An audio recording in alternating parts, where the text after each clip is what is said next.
আজ আমরা এমন একটি প্রশ্নের উত্তর খুঁজব যা প্রতিটি বিবেকবান মুসলমানের হৃদয়ে দগদগে ক্ষত তৈরি করেছে। ফিলিস্তিন যখন রক্তে ভাসছে তখন বিশ্ব মুসলিম কোথায়? ফিলিস্তিন শিশুদের কান্না, বিধ্বস্ত ঘরবাড়ি, নিরীহ মানুষের আর্তনাদ, এই দৃশ্যগুলো আমাদের চোখের সামনে প্রতিনিয়ত ভেসে ওঠে।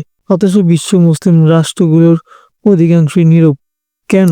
বিশ্বে 50টিরও বেশি মুসলিম দেশ আছে, তাদের হাতে আছে বিশাল সম্পদ, শক্তিশালী সেনাবাহিনী এবং কূটনৈতিক শক্তি, কিন্তু যখন ফিলিস্তিনের নিরীহ মানুষগুলো নির্মমভাবে হত্যার শিকার হয় তখন তারা শুধুমাত্র নিন্দা জানিয়ে দায় সেরে ফেলে।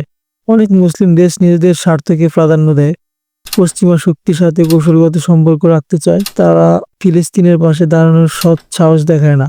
মুসলিম বিশ্ব নিজেদের মধ্যে বিভক্ত, কেউ শিয়া সুন্নি বিরোধে ব্যস্ত, কেউ আঞ্চলিক ক্ষমতার লড়াইয়ে। এই বিভক্তি ফিলিস্তিনি শত্রুদের সাহায্য ভোগাচ্ছে। কিন্তু আমরা কি শুধুমাত্র এই দোষারোপ সীমাবদ্ধ থাকবো?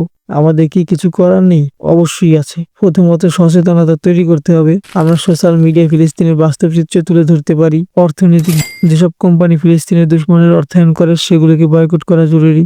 দোয়া ও আত্মশুদ্ধি, আমাদের সবার উচিত ফিলিস্তিনের জন্য আল্লাহর কাছে দোয়া করা এবং নিজেদের আরো ঐক্যবদ্ধ করা। আজ যদি আমরা নীরব থাকি তাহলে আগামীকাল আমাদের নীরবতার মূল্য দিতে হবে। ইতিহাস সাক্ষী, আল্লাহ অত্যাচারীদের কখনো ক্ষমা করেন না। তাই আসুন অন্তত নিজে নিজ অবস্থান থেকে ফিলিস্তিনের পাশে দাঁড়াই।